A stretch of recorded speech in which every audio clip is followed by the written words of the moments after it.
दोस्तों, आज मैं आपको एक कहानी सुनाऊंगा। कहानी इटली की एक ऐसी रहस्यमय ट्रेन की जो 106 यात्रियों समेत अचानक हो गई थी गायब।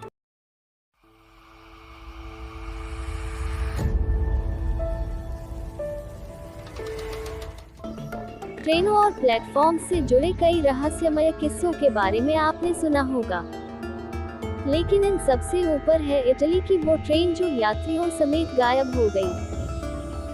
यह घटना साल 1911 की है, जिसमें 106 लोगों को ले जा रही एक ट्रेन सुरंग में घुसते ही रहस्यमय तरीके से गायब हो गई थी। इस ट्रेन का आज तक पता नहीं चल पाया है कि वो आखिर कहां गई। दरअसल जेनिटी नाम की एक ट्रेन साल 1911 में रोमन स्टेशन से रवाना हुई थी। इस बीच ट्रेन को एक सुरंग से होकर गुजरना था, लेकिन यह ट्रेन जैसे ही सुरंग में घुसी, वो अचानक गायब हो गई। इस दौरान ट्रेन की काफी खोजबीन की गई, लेकिन उसका कुछ पता नहीं चल पाया। हालांकि बाद में उसी ट्रेन में सवार 2 लोग सुरंग के बाहर मिले थे। इस दौरान उन्होंने एक ऐसी हैरतअंगेज घटना बताई कि सभी सन्न रह गए थे। उनका कहना था कि जैसे ही ट्रेन सुरंग के पास आई, वहां से एक रहस्यमय धुआं निकल रहा था। इसको देखकर वो काफी घबरा गए और ट्रेन से कूद गए। इसके बाद ट्रेन सुरंग में घुसी और वो वापस कभी निकली ही नहीं।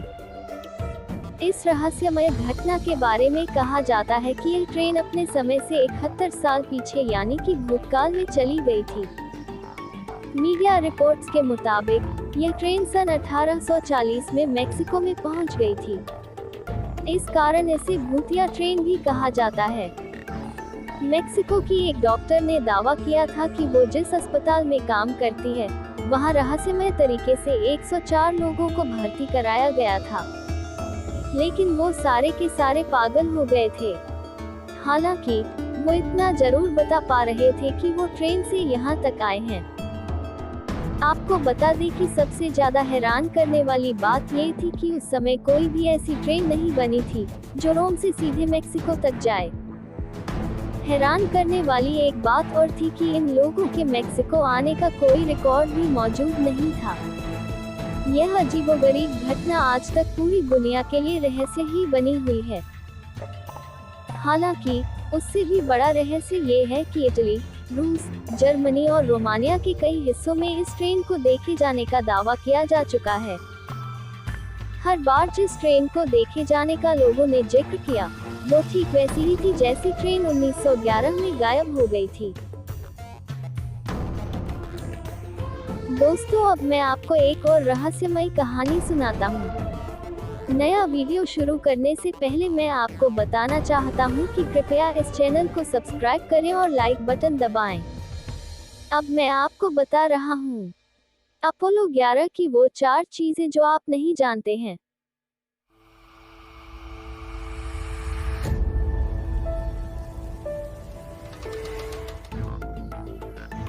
इस घटना के 50 साल हो चुके हैं, लेकिन अपोलो मून प्रोग्राम को अभी भी मानव सभ्यता की सबसे महान तकनीकी उपलब्धि माना जाता है। 16 जुलाई 1969 को अंतरिक्ष यात्री नील आर्मस्ट्रॉन्ग, बस एल्ड्रिन और माइकल कोलिंस विशाल सैटर्न वी रॉकेट के ऊपर अपने अपोलो अंतरिक्षयान में सवार थे और महज 11 मिनटों में ही कक्षा में प्रवेश कर गए। इसके 4 दिन बाद आर्मस्ट्रॉन्ग और एल्ड्रिन चंद्रमा की सतह पर पैर रखने वाले पहले इंसान बने। यहाँ हम इस ऐतिहासिक मिशन की वो 4 बातें बता रहे हैं जो बहुत कम लोगों को पता है। 1. सैटर्न 5 अब तक का सबसे बड़ा और सबसे ताकतवर रॉकेट है। इसकी ऊंचाई 100 मीटर 363 फुट से भी ज्यादा थी। सैटर्न 5 के लॉन्च होने के समय 1 सेकंड में 20 टन ईंधन जला। इसके कुल वजन का 85% हिस्सा प्रोपेलेंट था। 2011 में अपोलो 8 अंतरिक्ष यात्री फ्रैंक बोरमैन ने कहा था, मुझे लगता है कि इसकी मजबूती को लेकर हम सभी हैरान थे।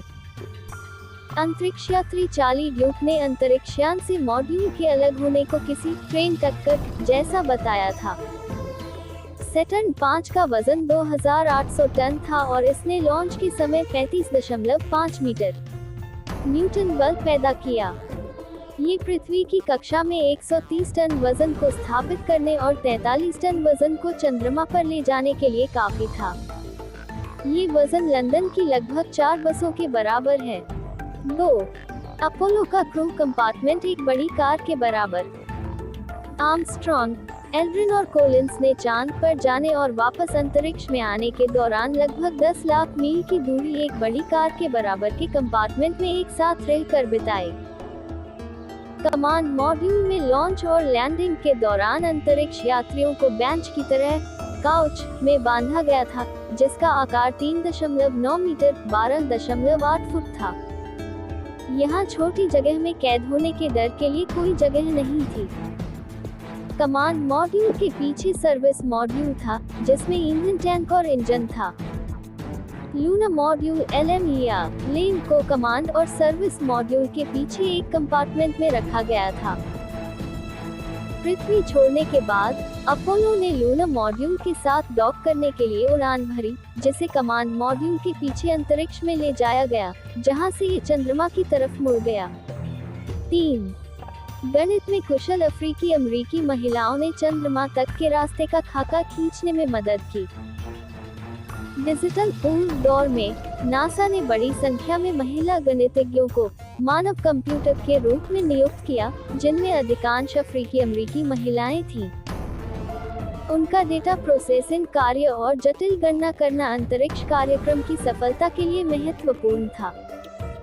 जब पहली बार कंप्यूटर आए, तो नासा के कई शुरुआती प्रोग्रामर और कोडर ये महिलाएं ही थीं। 2016 में रिलीज हुई फिल्म हिडन फिगर्स ने इन गणित के जादूगरों की कहानी को पहली बार बड़े पैमाने पर दर्शकों तक पहुंचाया।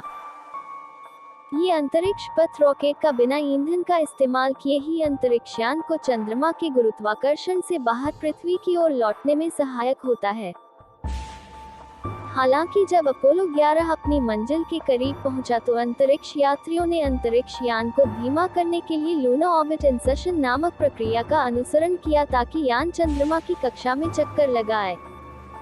यहीं से आर्मस्ट्रॉन्ग और एल्ड्रिन चंद्रमा की सतह की ओर चले। 4. कोई नहीं जानता कि अपोलो 11 मॉड्यूल अब कहाँ है। कुल 10 चंद्र मॉड्यूल अंतरिक्ष में भेजे गए और 6 ने इंसानों को चंद्रमा पर उतारा।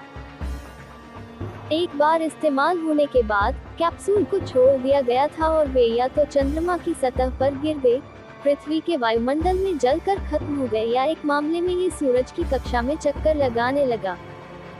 लेकिन वास्तव उनके साथ क्या हुआ, किसी का नहीं पता।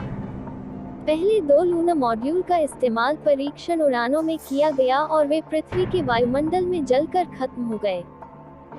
अपोलो 10 का चंद्र मॉड्यूल, जो चंद्रमा पर गया था लेकिन सतह पर नहीं उतरा, इसे अंतरिक्ष में ही छोड़ दिया गया था, जो सूर्य की कक्ष में चला गया। इसे आखिरी बार देखे जाने के लगभग 50 साल बाद खगोलविदों ने हाल ही में जानकारी दी कि उन्होंने इस कैप्सूल को ढूंढ निकाला और उन्हें 98% भरोसा है कि ये वही है। उन्होंने इसका नाम स्नूपी रखा है। जब अपोलो 13 के लूना मॉड्यूल ने उस मिशन में लाइफ बोट की भूमिका निभाई, लेकिन विस्फोट के बाद उसे बीच में ही खत्म करना पड़ा।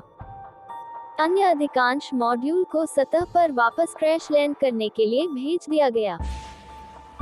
अधिकांश के क्रैश साइट ज्ञात हैं, लेकिन कोई भी यकीनी तौर पर नहीं कह सकता है कि अपोलो 11 के मॉड्यूल ईगल या अपोलो 16 के मॉड्यूल ओरियन कहां समाप्त हुए। दोस्तों, अगर आपको यह वीडियो पसंद आए तो लाइक बटन को दबाएं और हमारे चैनल को सब्सक्राइब करें।